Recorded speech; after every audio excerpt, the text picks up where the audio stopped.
Three, two, one, action.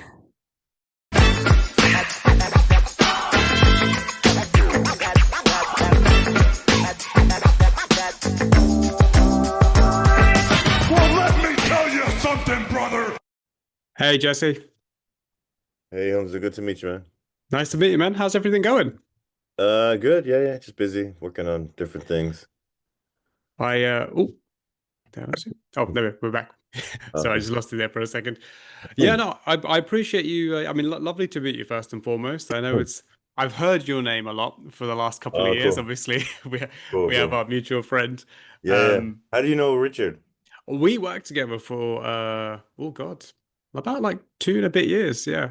Okay. Yeah, we were working together. So, like Oh, cool. and I mentioned I was doing this, and we were just chatting about various things. And I think I might have mentioned Cagefighter once, and then he Oh, mentioned, okay. "Oh yeah, I know Jesse," and Oh, like, yeah, yeah. Yeah, we went to the Royal Court school like 20 years ago. So oh wow. Yeah, I mean, yeah, it did think I did. As soon as he said it, I was just like, "Oh yeah, small world, man. Like yeah, everyone, yeah. everyone knows everyone." But first of all, can I just say, and then like I always just love to hear like success stories on all levels. And Oh, like thank you. you are that man. Like I respect very much what you've Thank you, accomplished man. and what you are continuing to do. I mean, we know, and obviously you very much know how difficult it is to make your stamp and place in this Yeah, industry. yeah. It's taking And a long time, or it's still taking a long time too. yeah, but I mean, but knowing that, and I just I respect the grind. I respect the dedication and you getting there. So I just want to Thank you. give you your flowers off the bat because I love Appreciate that it, to man. see that. So and again, I love the fact I appreciate the fact that you've given me this time because I know even though we have that mutual connection, I know it's a bit weird when someone just reaches out of the blue. So I always appreciate the time. No, it's Yeah, cool. Like I loved making that film, so I'm always happy to talk about it. yeah. It was a tricky one to make because of it came out during COVID and stuff. Yeah. I mean, Um, we'll definitely get to that. But I yeah, want to start. I saw in I think you put it on in your Instagram. You were documented. It was like a Black History like documentary yeah, for like it's sort of creatives. like creatively black. Yeah, Yeah, and you mentioned there like your beginning was watching Malcolm X when you were younger, yeah, and hmm then that kind of kick-started like kind of the journey. I think your mom was a writer as well. I think you said. yeah. She is a Yeah. writer as well. Yeah, yeah. Like, how did it go from that combination to like just like where did we go from there to like kind of really start the journey? From watching Malcolm X, Yeah, from watching Malcolm X, your I mum's just thought, influence and yeah, I had funnily it's I had a pretty tumultuous childhood. My stepfather was quite a volatile guy, so like my first film's actually about him. oh wow, But okay. he actually he's a crack addict and kind of a tricky character. But he actually took me to see that film, and I think what I just was so moved by, um, what this story of this man who started without really a sense of who he was and not really understanding his own identity and you know, kind of, I guess, living a very, flawed life. And he had every right to. His father was murdered when he was a child and all these things. But then going into prison and finding a way to himself and finding a purpose, even as a 10-year-old, that was really inspiring. Hmm. And so, uh, I remember I became obsessed with the film. I got glasses like him, read the autobiography of Malcolm X at that time, and I just remember feeling really inspired by his story, the story of someone who found a purpose in life. Hmm.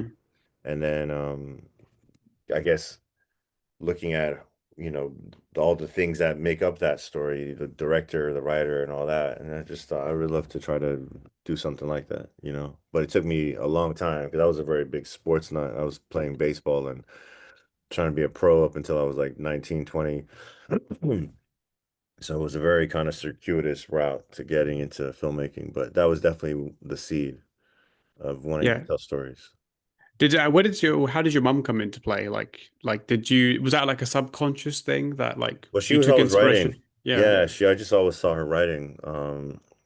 She was always working on short stories or a book, and then she wrote her first book in 2002, which was a memoir, which we're actually trying to make into a movie Ah, right now. nice. Yeah, and it just sort of it's I just watched her grinding and there's that thing of like years and years of putting your ass on the seat and then you just sort of work at something and then you get it finished. And I was very so it's like watching her kind of complete something was really inspiring. And Hmm. then also the discipline of it. So like for myself, I'm self-employed.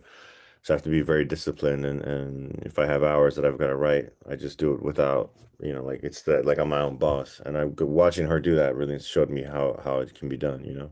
Hmm. And you mentioned the sports there. Like I know, obviously I believe you're black belt Brazilian Jiu-Jitsu, right? Second degree black belt. Second, yeah. Well, congratulations on that also, because I know how hard that is. 16 years. Yeah. I mean, but that has clearly impacted your creativity, right? Like Oh, for like sure. the sports has come in. I've obviously Yeah, yeah. we'll talk about Cagefighter. That's an obvious little connection there, but Yeah, yeah. like that has even in other ways has that kind of morphed your like who No, you are big as a time. creative. Yeah, yeah. I mean, I grew up playing sports. I was hardcore into baseball. I was trying to go pro, so I was really focused on that.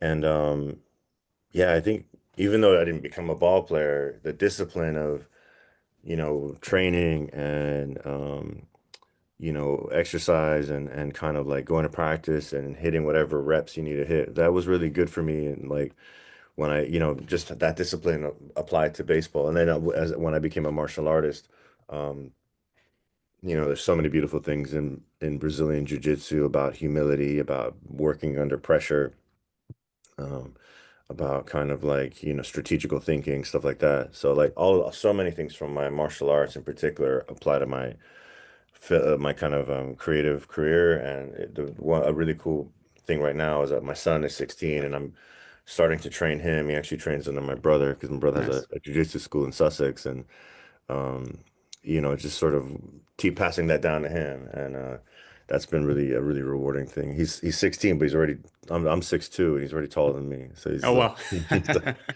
he's kind of like he's definitely got the bug to kind of like do the martial arts lifestyle, which has been really exciting. Is that like a humbling thing when your kids goes like shoots past you? Yeah, yeah, it is. Because I thought, well, because I'm tall, I thought I'd be a minute before he catches up, but he got it pretty quick. So yeah, yeah. One thing why I found that so interesting is that kind of background. I think I may have mentioned in my initial email to you, like I'm currently doing my MA in screenwriting. Oh, cool, man. And we spoke about like where we get ideas from and like Hmm. really like consciously think about our creative process.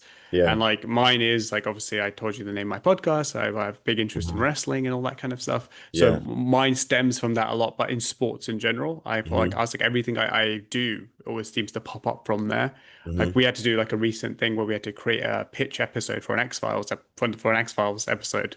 Oh, cool, And man. even then that stemmed from sports and I was like, wow, that is really my Yeah, like yeah, yeah. almost like base Fine. route for a story. Yeah. So that was just I found that really interesting. That did you was that a subconscious like for me it was like subconscious for a long time Hmm. until we were made to think of it. Like was that the same for you? Like subconsciously that's where stories were coming? Initially Or my stories were very personal. Like my first film was about my childhood. Cagefighter was actually very personal. hmm. The seed of it was from I was going through a divorce and I wanted to just tell a story of a guy who was sort of losing everything in his life and then has to rebuild it. And then I just love the metaphor of fighting. And then I just married, two things that I love. Growing up, I was a big wrestling fan, and then later on, was more into martial arts and kind of merging the two. Um, but now, like, yeah, now my stories like they tend to come from all kinds of scenarios. It's sort of like what if situations. Like I wrote a heist thriller, which is about kind of the repatriation of Nigerian artifacts, and that was kind of me just taking my son Yeah. to the British Museum and looking at the artifacts and thinking, well, what if I stole these things, And then that became a story, or I was driving through the Blackwall Tunnel. What if someone took over the Blackwall Tunnel while I was in the middle of it? And that became a thriller that I'm working on right now. So a lot, yeah, it's become a lot more what if. But the thing I'm doing with my mother is actually very personal again. It's more Yeah. her life. So it kind of varies, yeah. Yeah. I guess is the best way as well, because again, actually, I find that I will end up doing the same thing. Like I'll start in sports, Mm, but then I bring myself into it, and it's like a half and mm, half. Like it's just this yeah, weird thing, but it's I yeah, think the personal touch always helps, doesn't it? for sure. Yeah, I think it always sort of there's something about it like if you even if it's a theme you're going through or something that just sort of gives you something to anchor you to a character or to a story. Yeah, like makes Mhm. it relatable, I guess. Yeah, yeah, and then you're writing it from a point of view of like something more closely connected, like intimate. Hmm. Yeah, Yeah. for sure. And Hmm. one thing I found really interesting, and again, perhaps even more so as I'm studying right now, Hmm. you in one of I can't remember if it was the same clip or it was another one I saw on your Instagram. You mentioned the importance of understanding the business Yeah, and yeah. how that informs your creativity. Hmm. Like, and obviously, only if you are happy to share. But what is a thing that you learned, like, from the understanding the business standpoint that informed, like, okay, how to make like the right Yeah. films, quote unquote? Well, like it's when I first started writing, I would just write stories that like interested me, like without an awareness of will people want to read this or not.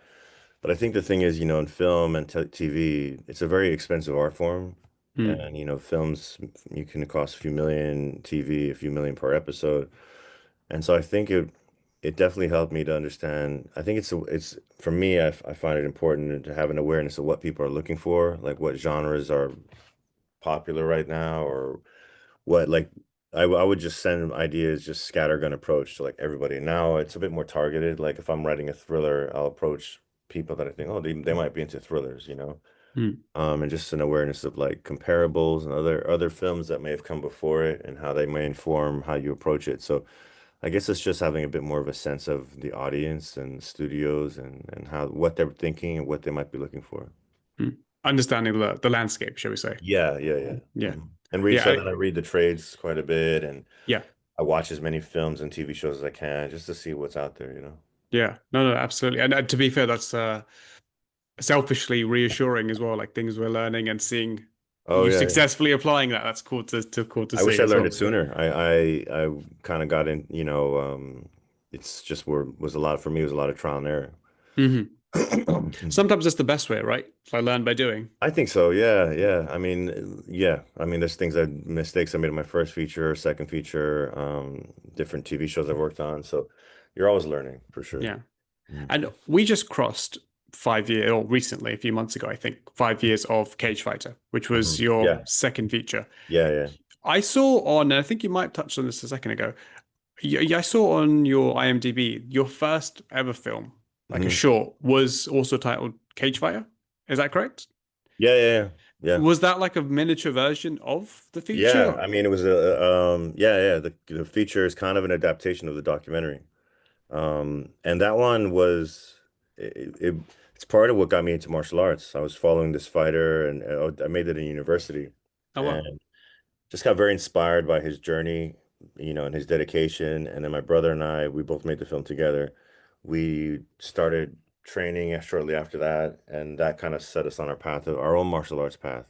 Hmm. But yeah, when I started one, I was kicking around the idea for years, and I just I love fight movies, Rocky and Warrior and stuff like that. And I just the idea of actually merging the wrestling was something that came on later, where I think it was after Brock Lesnar had kind of gone in there, and then there was like Bobby Lashley and Oh yeah, the other like the wrestling. hybrid guys. Yeah, yeah, and I just thought it'd be really cool to kind of like look at that storyline and kind of merge the two, and then also it gives you much more exciting opportunity for casting, trying to approach people like Jon Moxley or Hmm. Christian, things like that. So it was just merging two worlds, which I found really exciting. So it was almost like merging my passion from as a child to my passion as a person in my 20s.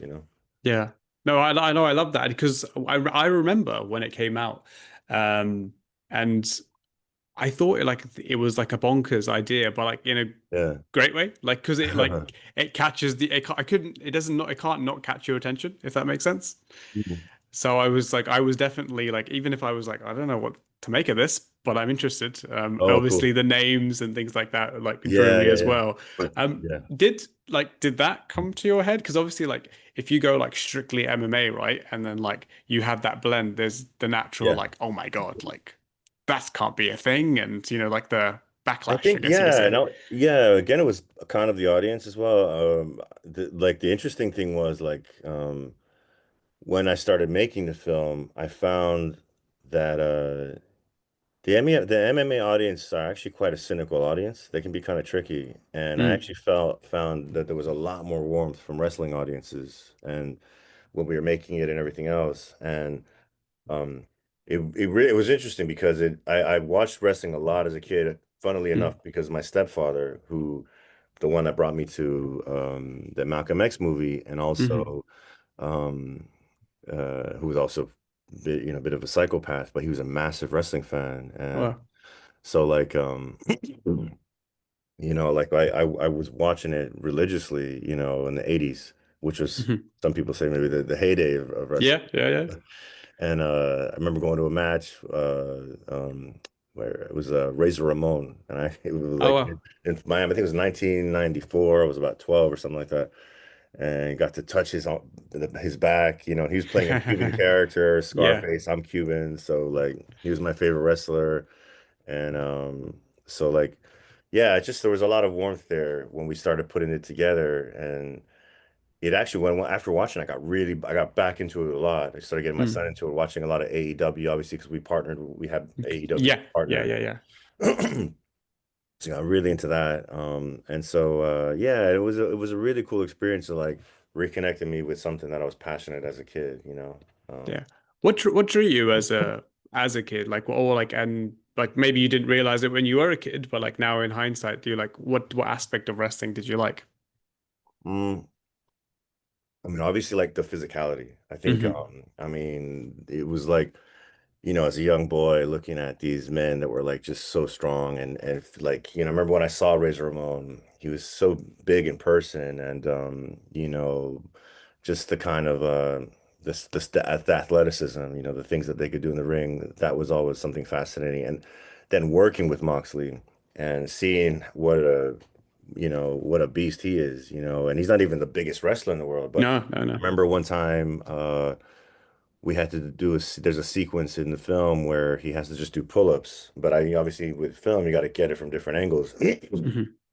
I said, can you just do some pull-ups so we can film it different? And he just started banging them out, and he's a like probably 230, 240, and he just did them like nonstop. I don't know. He must have done like 20. Did he bang out 20? Then we get a different angle, bang out 20. And it's a big man doing all these poses. And then like also our main actor in the film, Alex, tore his groin. So the last fight of the Oh, film, we had to rejig the whole thing. And because of that, Moxley had to like do a lot of the heavy lifting to make it look like, Alex, to hide the fact that Alex was injured. wow. And I really saw his kind of wrestling IQ, like where he really was able to sell things and make it look like Alex was the kind of aggressor, even though there's even a moment where Moxley has to pick him up and bring to the ground, and then Alex puts on like a guillotine choke, and it's just it was amazing how durable he was. So Hmm. I was always really amazed with that. And then there's like the storytelling aspect of it, like these guys that we are, and the women, female wrestlers as well, like just the way they would kind of craft these stories that just kept you hooked, cliffhangers that made you kind of want to watch the next episode. Things that I apply to TV, like Mm. you're keeping audiences very engaged and wanting to continue watching. So I was really just I was really as a kid, I guess, really fascinated with the spectacle of it, and as an adult, with the kind of some of the skill and technique that's also involved in how they make these shows. Yeah. No, I love to hear that because I'm always an advocate for how much there is a crossover for between the two mediums because obviously wrestling's there is the overly theatrical side of it and you could say the silliness or whatever. Yeah, But like especially for a film like this, the physical storytelling, yeah, like can there be anyone better than like a Jon Moxley who's like at the top of a profession that is physical storytelling? Yeah, yeah, yeah, yeah. No, Like, and did that yeah. make your life easier? Like, because you guys had like spent days like choreographing stuff. Like, I Oh, imagine. I spent 6 months Wow, wow. crafting the fights before we even cast it. Like I kind Mm, of with me and Alex, who also does fight choreography, and we went into a gym and we literally we craft we because I do have martial arts background, so I was able to hmm be very involved in that side of things. But we crafted each fight, and we spent about, yeah, 6 months kind of, and I filmed each, like I would have a fighter come in with him and they would choreograph it, then I'd film it, edit it, and then so I had all four fights kind of really mapped out. Nice. But then the good thing about working with someone like Moxley was then when we showed it, like I showed it when we went to Canada, I showed it to him. He had so many ideas. A lot of them were storytelling ideas Mm. that just sort of helped bring more out of his character. Like there was one where he does something bad to the Alex's character, and then he was like, well, I should throw up the middle finger at Chuck Liddell, like in that moment. And it was just little things like that that just really started to bring out his character through the physicality. And or just I kind of give him some references like as a fighter, I wanted him to be a little bit like Randy Couture, and rough and kind of really Yeah, dirty boxing style. And so he would just add a lot of things like headbutts and things like that that were a little bit more out of the rule set and stuff like that. So he had loads of ideas. I mean, he had huge input on the choreography. yeah. He's definitely an eccentric character, and like I mean Yeah, that in a yeah, great yeah. way. Like, and He's like an he, eccentric man. Like as a yeah, yeah. person, he's kind of he's unusual. Yeah. But did that add to it as opposed to take away from like, Yeah, I mean, he's kind of a genius. Like his knowledge of wrestling is encyclopedic. And I mean, he could write. I remember he did cut a promo in the film. He was yeah, like yeah, yeah. kind of thing. That's like the online bit where they're watching Yeah, it like yeah, on, yeah, yeah. yeah. And then he just riffed, and I said, "Who's that? Who was that? What was that inspired that?" Because he just completely improv that, and he said, "Oh, it's some wrestler I used to wrestle with back in Buffalo, New York, called Buffalo. I forget the guy's name, Buffalo something." And he just has so many references inside him. Like that's nice to see because like strikes me as, and I listened to his book not too long ago actually, and like he loves to kind of be creatively involved and do his own thing, and I think like Yeah. that him being told what to do seems to be a bit of like a there's an element of him not liking that, and certainly that's how He it came yeah across. he improved all of his lines, like he kind of which I was fine. I wrote it, but I was like, look, you make it your own. Mm, And I think every line of the thing, he kind of did his own thing with it, which was mm. cool. Like the press conference scene, he completely was riffing. So yeah, he was amazing. He was a bit of a show stealer at some scenes. I'm not gonna lie. Like he I was, agree. I yeah. agree. Yeah, yeah, yeah. No, he kind of like he had a swagger to him. And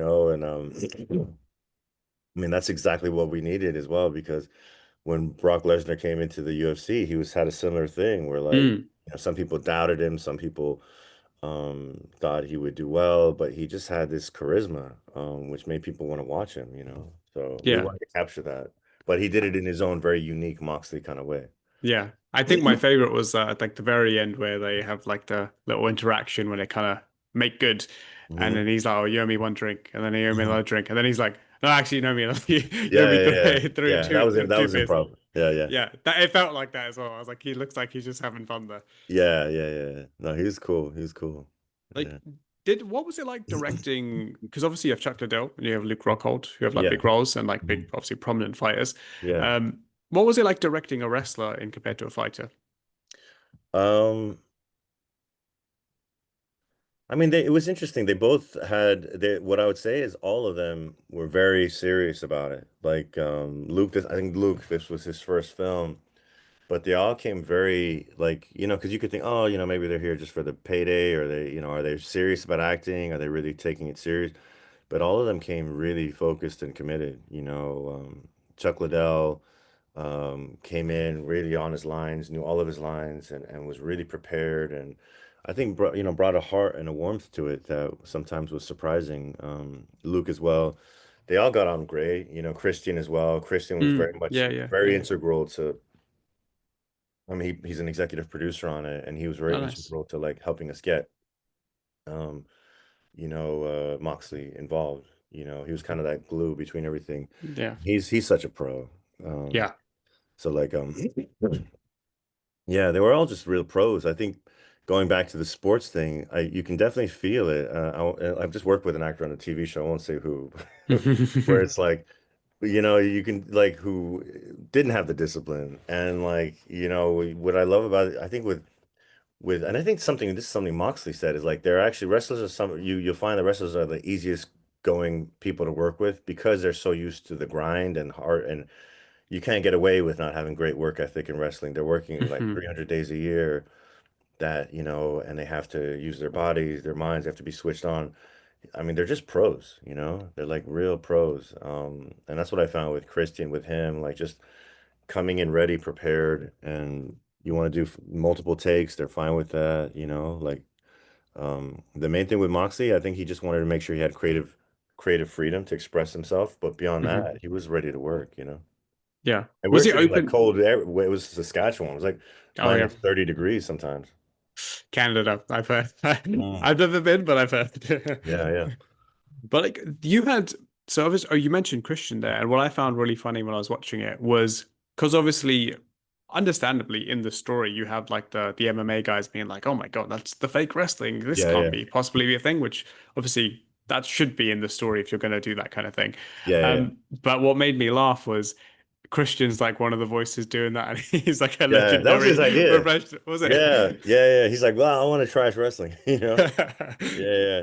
And I think it was fun. It was like a fun way to like turn it on Yeah. his head, you know, because we could have got like a MMA journalist, but it was kind of fun. It also made it forced him to kind of like it was like he was very much playing against type in a way, you Mm. know, and he had and for that reason he had to like craft that character even more. So I think he had a lot of fun with that.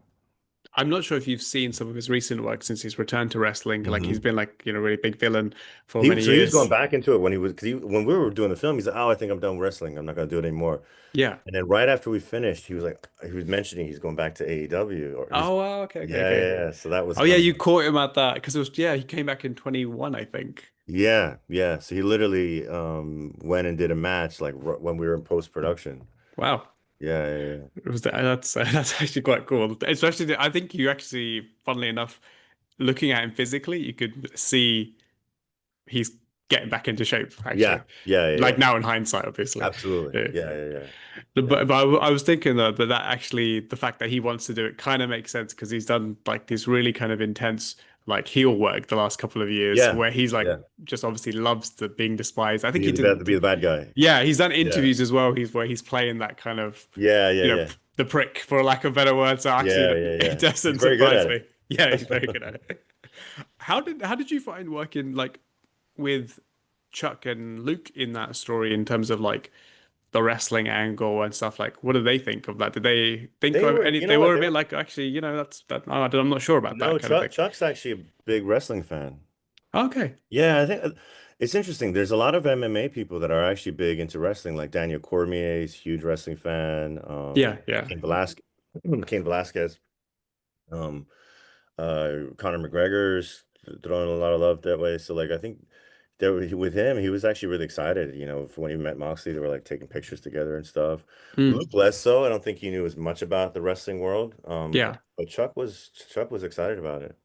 Oh, that's really cool. I guess it's Yeah. probably more the fans than it is the fighters themselves, to be fair, that Yeah, have yeah. the stance of I like, think so. Yeah, I think there's a lot of crossover there. Uh, you know, and there's a lot of fans that probably watch both, to be honest, mm. you know. One thing I really liked that you did was like in terms of getting the feel of MMA and even wrestling to a degree Hmm. was capturing like you had the promo packages and you had the Hmm. the entrances and ring announcing and like Moxley kind of doing all the like the promo on the clips and all that Yeah. kind of stuff. Like how important was that to kind of capture that vibe? Yeah, I mean, I think those kind of media packages, I think those were like it like again going back to genre, I think those are just integral. Like I felt like they were integral to the story. Like Mm, they're a way for fighters to speak directly to a fan or something. And it just helped obviously them being such different characters that their packages would be so different. And I felt like that was kind of important as a way to like just continue to like show aspects of these characters. Like, and the thing I wanted to really look at was like the public presentation and also the private, so that like the main character is like looking all confident, but at home he's like having these doubts and not really wondering, knowing if he can pull this off or not, you know? hmm. Yeah, and I think what and also even in the fight aspect. there was a sense of realism on how like Jon Moxley's character wins the first fight. Like, Yeah, you talked about how he kind of grinds and he just does like yeah, that yeah, Randy yeah, Couture style. yeah, I really like that because I was like, well, if he was gonna win, it's probably gonna be in that yeah, yeah. fashion. Like if this was actually gonna happen and there was Make the it, well, make it plausibility. messy. Yeah, Yeah, yeah, yeah, yeah. Because yeah. the other guy would obviously, he's been doing martial arts his whole life. He'd be more technical, Mm, but what Moxley's character would be more dependent on his strength and his just grit and determination. And so that's what I wanted to convey is like he was going to make it a little bit messy, drag him into like a bit of a dogfight, mm. which would take him out of his comfort zone.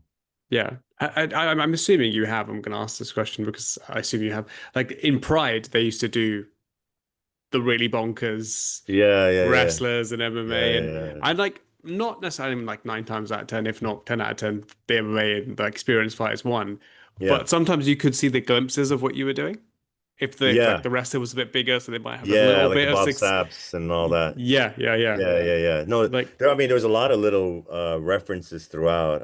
There's some references to like some Randy Couture fights. mm, The headbutts and stuff, or like this dirty boxing. So there's a lot of little Easter eggs in there. If people that are real fight fans are like, there's the kind of cage kick at the very beginning, which is like Anthony Pettis, where he jumps Showtime into kick. the Yeah. cage. Yeah, yeah. Yeah. So there's just a lot of little things that like it's almost like for hardcore fans, like, oh, I recognize that from that, kind of I thing. even got that in the dialogue actually, because you mentioned picograms and a Yeah, fighter yeah, that's very out there and yeah. bonkers, and I was like, oh, okay, Yeah, oh yeah, the one I maybe, made my cameo on. Yeah. maybe John Jones. Yeah, yeah, yeah, yeah, yeah. And then Yeah. like, I don't think you talked about like everyone wants to be champ nowadays, and that was the trend Yes. of when Yeah. it really Conor started. McGregor at the time. Yeah, Yeah, yeah, yeah. yeah. And I think you mentioned Mayweather, McGregor. So all Yeah. these things, I was like, oh, Yeah. okay. Like Absolutely. I also as an MMA fan, I did appreciate it, and I was like, For oh yeah, sure. For yeah. sure. Yeah. Like I assume that was picked up by people as well, certainly MMA Yeah, fans. So, yeah. Yeah. I think that was like it was just a little tongue-in-cheek moments here and there to like kind of just make it fun and also fun for ourselves, mm. like the the thing I made a cameo on, that was actually the first scene we shot of the whole film. Oh really? Yeah, which is I just thought I'll slip myself in there just because we didn't have to want to pay somebody else to play that. It's just Sure, sure. one scene. But then because of the scheduling, it was like me first, and I thought, oh shit, so I had to like get into the head of like, being present in the scene, but also directing it. And I was like, oh, I can't wait to get this out of the way and then just um What is the biggest challenge of something like that actually? Because like um being in there, because obviously traditionally, obviously, I mean, it's been done, but like the director's behind the camera to see everything and make sure it's fine. I mean, Do I'd you say feel the that fear? fights. Yeah, Did no, for sure. I mean, it was also 5 years between my first and my second. Yeah, actually, I didn't even mm, realize it. You mentioned the last time 5 years ago that I made this because I'm actually now getting trying to make my second one, my third one. I mean, I've been doing a lot of TV in between, but yeah, like yeah, it just yeah. shows you how long this stuff takes. So by the time you get on set, there's such a there's so much of a buildup. So Mm, I think that the biggest challenge with this one was the fights. We figure out how to do them. At one point we were like, should we hire a sound stage and control it, or should we try to go to an actual fight and film in between? Some movies have done like that. And in the end, we decided to just hire a sound stage. And the reason we went to Saskatchewan, Canada, is because it was just way cheaper than coming to London or something like that. And but there's so much coverage to get, and then also we had to build out we had 50 extras, and then we oh, had to like build out the crowd, make it feel like hundreds of thousands, yeah. with green screen. So there was lots of green screen, which is my first time working with that quite a lot. And just making sure that the fights looked realistic, and then our fighter getting injured, so we had to change the choreography. So definitely the fighting aspect of it was the toughest. What was it like using like making sure the choreography is set, but then also making sure the green screen works efficiently? Yeah, that took a lot of planning. Um, Basically like because green screen's expensive. So Mm, when the fights actually happened, the lights were down, and so we only have our 50 extras, and you can't really see deeper into the crowd. But so that was a bit more controlled, but it's like when the lights were up, and so we could see everything, and that's with the green screen. You're really trying to build, like for example, that scene you mentioned where he says, "I'll get one beer, no two beers." Like that was all green screen in the background to build Yeah. out the stadium and stuff. So it's just being really planned and uh, just really kind of strategic in when we were going to use the green screen versus when we wouldn't. Because that can go wrong very quickly Yeah, if not yeah. planned efficiently, right? Absolutely. And that's yeah, it just takes a lot of planning with the first AD and the producer. And yeah, so that I really kind of had a clear vision. I tried to have a really clear vision for. Mm. And you mentioned obviously like the budget, like this was Hmm. cheaper here. Yeah. This wasn't obviously a mega budget No, film, no. so like what are the, because I think a lot of people don't think about it because when we think Mhm. movies, Yeah. even though I think people are more well versed in what the industry landscape is like, there's still that general knowledge of like thought of like millions of dollars and Yeah, da da da yeah, da da. yeah. How is that working in that kind of confinement of like I only have this much of a No, budget and yeah. gotta gotta make No, this work. it was I mean the budget was 1.5 million, which for a fight movie is really tight compared to Mm, like, Creed, which was like 30, Warrior, I think similar. yeah. We had a fraction of that, and the challenge was to make our 1.5 look as big as we could. Mm, So that's yeah, changing where we shot it from London. We started off trying to do it in London, then Romania, then we went to Canada, and also how quick we had to shoot it. We shot it in like 26 days, which is pretty tight. yeah, that's very true. So, basically we spent a day per fight. I think one of the fights the last fight we took 2 days, but yeah, it was just a lot of real a very fast paced shoot. Mm. Yeah. And you spoke about obviously the those little Easter eggs, like Hmm. the MMA fans and things like that. Yeah. I spoke a couple of years ago. I spoke to Ed Gamester, who did a wrestling theater show Who's called that? Myth. Ed Gamester. Okay. He did a wrestling based kind of theater production called Mythos Ragnarok. Uh-huh. And when he spoke about the doing the wrestling in the show, Hmm. how he had to kind of eliminate certain moves. So like certain moves that were flashy and cool for wrestling fans Right. made no sense to a casual fan. Oh yeah, yeah. So he Hmm. was like, if they look at that, they're like, they don't understand it, and they're going to be like, how does that hurt this person? How does that, it takes away from the story? Yeah, yeah. Do you ever have to have that thought, like in when you're putting this stuff together, whether it's like either the how much inside jokes or comments to have, or even the fights, like what will Yeah. land with a normal casual fan?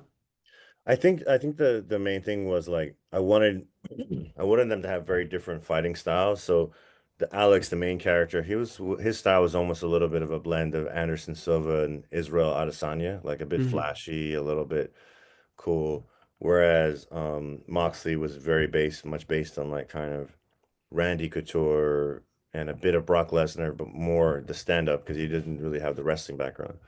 But like beyond that, I just wanted them to use their bodies to creatively express themselves with the idea. Hmm. Fair. I mean, probably the best approach to not get too much in your own head, I guess. But just to To slip in little moments where if you're a fan, you're like, oh, I recognize it. And if you're not, you just hopefully are still watching something that just feels like cool. Yeah, yeah, yeah. And Mhm. you obviously we talking about the budget and stuff. What was the actual process like getting this made? It Like was a long, yeah, it was tough. I wrote the script and then I had a lookbook and all that, and I went to the American film market and found a sales agent that was interested in it. They they offered like a minimum guarantee, and then that kind of got the ball rolling. So that was like a offer to pre-sell it for or to take up the UK rights. Then I got a producer, a guy called Shane Putzlocker, who's Canadian and based out of a company called Trilight. And he Mhm. just happens to be like probably one of the biggest wrestling fans I've ever met. And so it was really his passion for wrestling that drove this thing to the finish line. Oh, wow, like He ended up raising the rest of the money, put the whole thing together, the team together, and brought in Christian, who then brought in Moxley, and yeah, it just took finding. It took 5 years, but it just took finding somebody who was as passionate about the project as me, and then that's yeah, I mean that's really cool how it just like the domino effect, right? One leads to another, leads to another. yeah. Also, 5 years seems to be your thing, Jesse. Like that's I guess, yeah. Like, yeah, my first one took me 13 and then five.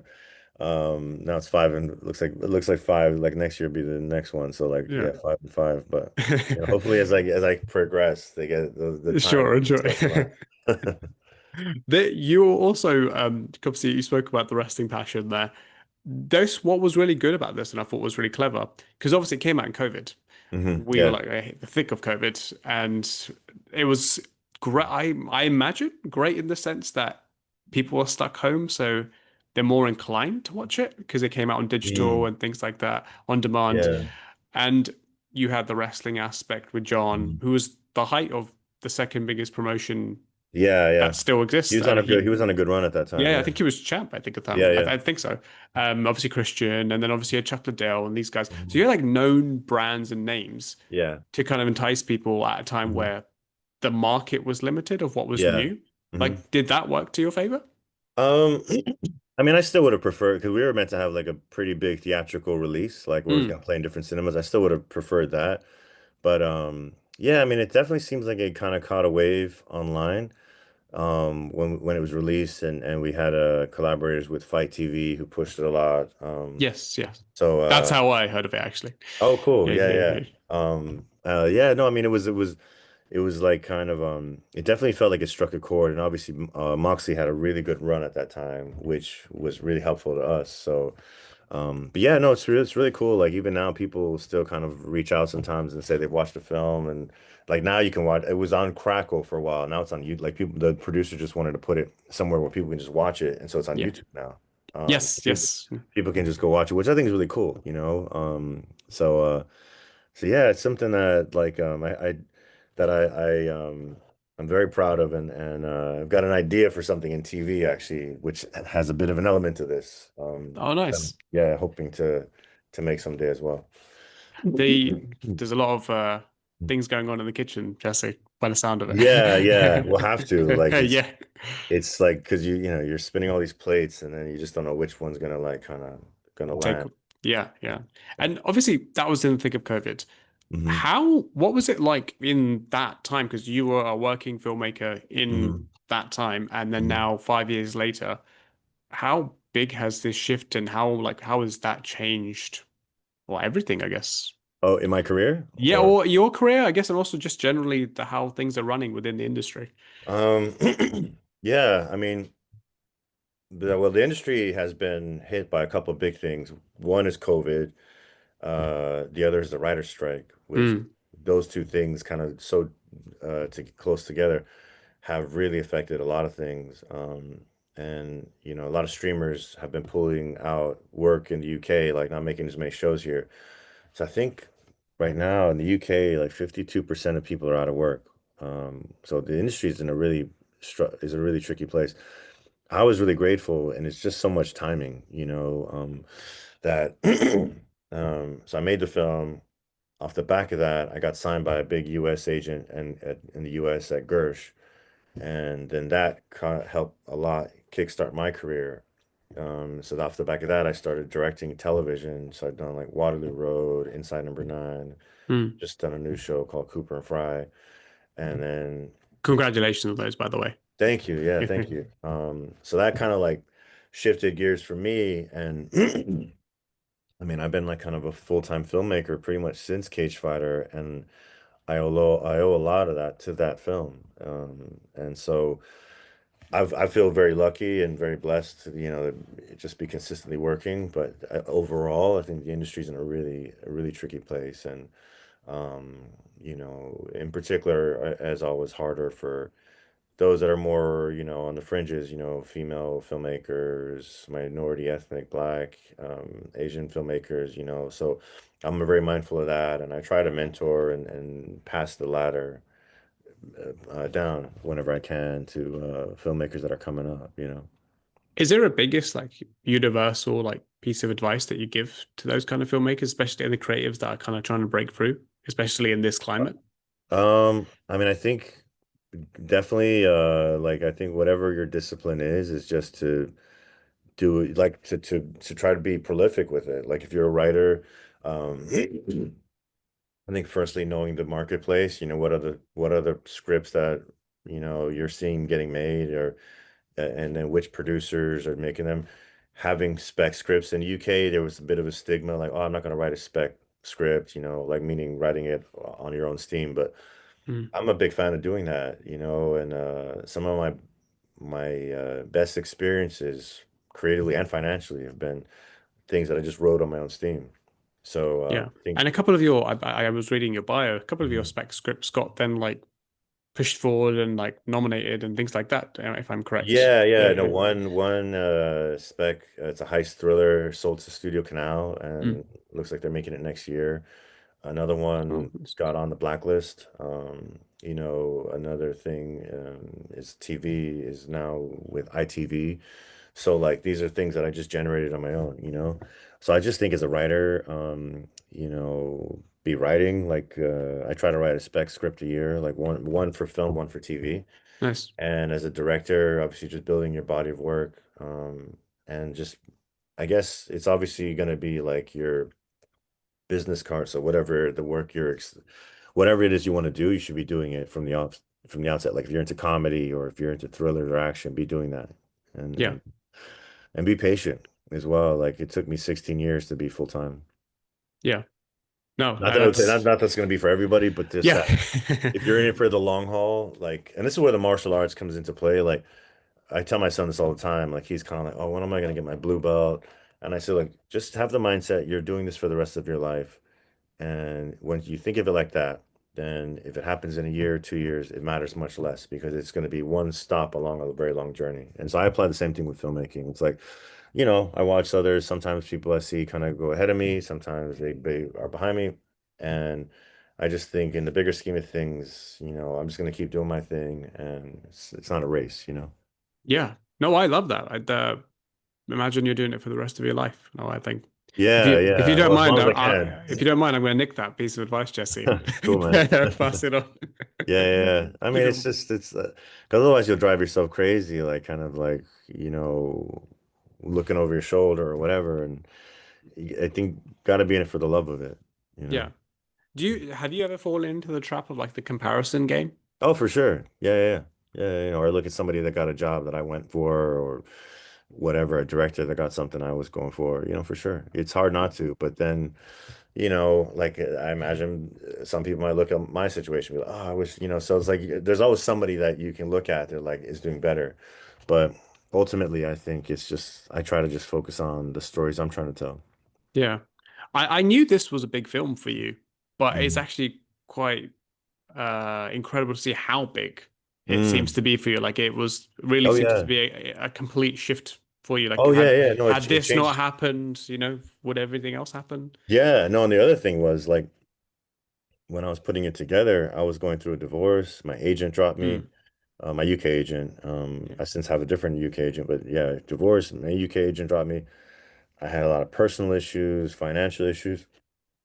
So I was like kind of in a really rock bottom moment with this film. And um, it really kind of was me using my art to pull me out of a hole. Mhm. So yeah, on many levels, it's a really personal film to me. And yeah, and actually, what's beautiful is just like in the film, he pulls out of the hole Yeah. using his art, Yeah. his Yeah. like work. You Yeah. actually did it as well.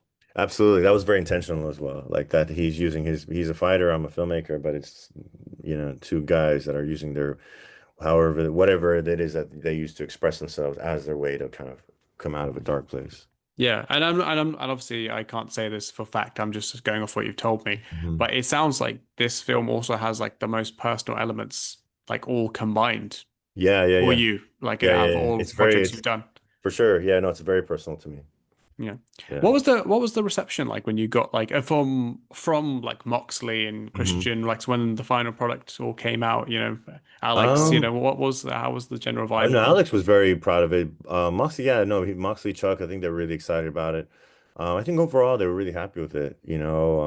And I'd love to make a sequel or something. I've got an idea for something. So like, but obviously it's so tough getting these things made. But yeah, I definitely feel like there would be something that I would love to do another something in either film or TV around, in particular more probably around wrestling than MMA. Yeah, that was actually going to be a question. Like, Yeah. having done this, does it? Because we're getting a lot of that nowadays. Like, it's Yeah. more and more. Iron Claw, Fighting with My Family Yeah, came. yeah. Or And Smashing Machine. Smashing Machine. Yeah, yeah. Mhm. Like, we're getting a lot of that, which I mean, personally, I love. I think it's awesome. Yeah. Um, Also, I think like the perception's changing as well. Like, it's Yeah. still like, was that ever like a problem for you? Like, because I know I've talked to creatives and stuff before, Mhm. and because they're doing wrestling projects, that's the automatic like, no, don't want that. It's they're not easy sells. I think sports films in general are tough sells, to be honest, because they're worried. People are executives are worried that it'll be too niche, or that they'll be you'll only have the fight fans or the wrestling fans and nothing else. Mm. But so sometimes it is dependent on cast, But um, I think there's just something inherently dramatic about it. Like when there's, and that's always what you're looking for, something with drama. There's definitely, like, I have a few friends, filmmaker friends, that are hardcore wrestling fans that have their own respective projects they're trying to get off the ground. So Mm. I hope some of those get made. Between the Me two, I too. probably lean towards wrestling than MMA, because I just feel like the fan base is just cooler and, like, just warmer, and I want to make something stuff for people that are going to appreciate it. So Yeah. And to be fair, I mean, wrestling is storytelling. It's film, television, theater all wrapped in one. yeah, So I guess that audience is just more inclined I to think be so. receptive to a movie as well, right? I think so. Yeah, yeah, yeah. Yeah. Yeah. So now I'm definitely kicking around some ideas that I think would be really fun. So yeah, there's a couple. I will keep an eye on this. Thanks, man. You mentioned the Smashing Machine there. Mhm. I'm actually really curious to kind of get your thoughts and like in terms of the Yeah, film. I'm seeing it on Saturday. Same. Oh, cool, Yeah, cool. yeah. Yeah, Like, yeah. do you have like? Because I'm super excited. I'm like a big fan of The Rock as well, and to see him in the complete different Yeah. light. That's Well, I saw the documentary because it's based on yeah, a yeah, documentary years yeah, yeah. ago, and I know, 2002, I think, wasn't it? yeah, Yeah, and The yeah. Rock announced it 6, 7 years ago, so I Mm, was aware of it for a long time. So yeah, I'm very excited to see yeah. Any it. I guess I think this is where the MMA fan comes in and people who know the documentary. Is there any like trepidation of like, oh, are they going to do this? Like, are they going to do I mean, the this? reviews look really good, so I Yeah, think, yeah, I think from what I've heard, it looks really good. yeah. No, I'll definitely message you after I've seen it. See what Yeah, you yeah, think. yeah. Cool, man. And I'll just finish off with a couple more questions. And Hmm. so these are kind of more like, I guess, dream scenarios. Hmm. So like the first one, if money's not an object, we can do whatever we want. What Hmm. is the ultimate dream project? I'd say right now it's my mother's project, the one I'm working on. I just feel it's a very personal story, and it's almost like a prequel to my first feature film in a way. Like, it's the Hmm. same characters, but they're like my I have my mom and everyone in my film, they're in their 30s, and this she's like 13. And it's something where, of all the projects I'm working on, like, that's one I hope we get made. Yeah. No, that, Mhm. that that sounds really nice, and hopefully it does get made. Yeah. And greatest moment? Do you have a greatest moment in your professional career thus far? Whether it's just like Um, a on the set or achievement or yeah. whatever it may be. Um, I get probably my first feature, like, Mhm. kind of finishing that was very satisfying. Like, because Was it like the feeling of like, I've yeah, done because it. there's also this hump of, like, that first feature is very tough. So then they say the second feature is even tougher, but just that first one, just to know I could do it, and get through the shoot and get through the schedule and all that, and then have it in the can. That was really satisfying. Was that true, by the way? Is the second feature tougher? Um, it was tough, but definitely the first one felt tougher.